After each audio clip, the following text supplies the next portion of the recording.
कि हिंदुस्तान को एक सच्चाई और देखनी चाहिए कि आज वो लोग जो बहुत बड़ी बड़ी बातें कर रहे हैं, ज्ञान की बातें कर रहे हैं ना, किसान के लिए पीड़ा है, किसान आत्महत्या कर रहा है, किसान के घर में भोजन नहीं है, किसान क्या करेगा, किसान झोपड़ी में रहता है, किसान का बच्चा पढ़ नहीं पाता है।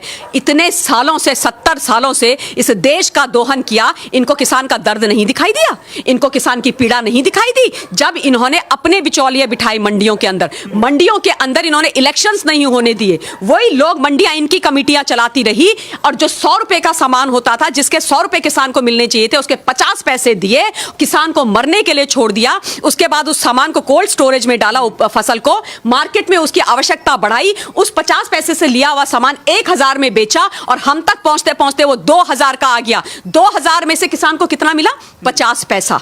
50 पैसा। इन लोगों की बदौलत, ये बिचौलिए जो बैठे हुए हैं और इनके जो राजनीतिक आका बैठे हुए, उन लोगों की बदौलत, और जो आज सड़कों में खड़े होकर के चिल्ला रहे हैं, इसी बात का दर्द है, इसी बात का दर्द है। तब इनको किसानों की चिंता नहीं हुई। एक और बात बोलती हूं, 2004 से 2014 तक ये पता कीजिए हिंदुस्तान के इस हिंदुस्तान के हमारे किसानी कृषि मंत्री कौन थे? मैं बता देती हूं नाम, शरद पवार जी थे। और अब आप एक काम कीजिएगा, मैं ये डेटा मैं आपको नहीं बताऊंगी, आप 2004 टू 2014 तक ये निकालना कि कितने किसानों ने हिंदुस्तान के अंदर आत्महत्या करी, किस पूरे देश के अंदर और राज्यों के अंदर और खासतौर पे महाराष्ट्र के अंदर। निकालेंगे, दूध का दूध और पानी का पानी हो जाएगा, इनका काला चेहरा सामने आ जाएगा। शरद पवार जी सारे प्याज की सारी मंडियां कंट्रोल करते हैं, वहां पर सारी मंडियां कंट्रोल करते हैं और उसके बाद अगेन 50 पैसे में लेके उसकी होर्डिंग करते हैं, उसके बाद बेचते हैं। इन लोगों से प्रश्न नहीं किए जाने चाहिए? ये लोग जिम्मेदार नहीं है? कितनी आत्महत्याएं हुई हैं किसानों की महाराष्ट्र के अंदर, सुशील, ये तो सारा विश्व जानता है, ये केवल हिंदुस्तान की बात नहीं है। देश के अंदर कितनी आत्महत्याएं हुई इस पीरियड के अंदर? कहां थे ये लोग? कहां थे? क्यों किसानों के लिए खड़े नहीं हुए? क्यों किसानों के लिए बिल नहीं बनाए? क्यों किसानों के लिए रिफॉर्म क्यों नहीं हुए? क्यों किसानों की चिंता नहीं करी? क्यों नहीं करी?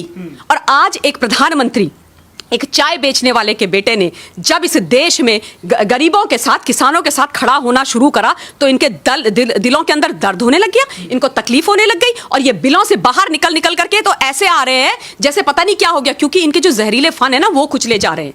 इसलिए तकलीफ है। आज किसान को जब उसका हक देने की बात आई है, तो किसान को तुम बरगलाओगे? खालिस्तानी बिठा दिए हैं भाई। सोचिए आप, सबसे पहले शुरुआत ही हुई थी खालिस्तानी, वो आकर के इस आंदोलन में बैठ गए।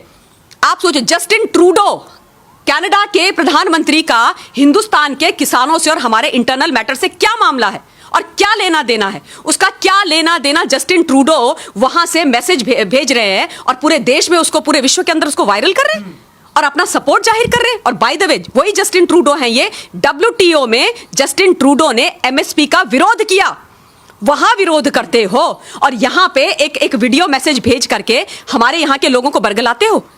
क्यों खालिस्तानियों का साथ दे रहे हो? क्यों खालिस्तानियों का साथ दे रहे हो? परेशानी यह है कि जयचंद हमारे देश में है, सुशील। जयचंद इस देश की धरती के अंदर बैठे हुए हैं। वो इस देश का, मां भारती का, यहाँ की जनता का, चाहे वो जवान हो, किसान हो, आम जनता हो, उसका भला नहीं चाहते, क्योंकि जिस दिन उसका भला हो गया ना, इनकी दुकानें, इनका रोजगार बंद हो जाएगा। इसलिए जब किसानों की बात आती है तो ये चले जाते हैं कनाडा। जब धारा 370 और 35 से हटाई जाती है तो ये पहुंच बैठ जाते हैं चीन की गोद में। जब आतंकवाद करवाना होता है तो ये बैठ जाते हैं पाकिस्तान की गोद में। ये देशद्रोही हैं, ये देशद्रोही हैं। इनको पहचानना और इनकी खाल खींचना शब्दों के बाणों से और सच्चाई से बहुत ज्यादा आवश्यक है, बहुत ज्यादा आवश्यक है। क्योंकि जब तक हिंदुस्तान का आम नागरिक नहीं समझेगा, जनता नहीं बोलेगी, ये नहीं सीधे होने वाले हैं। इन्होंने दिखाना, योगेंद्र यादव, मिस्टर योगेंद्र यादव, आप बताओ ये कहां का किसान है भाई?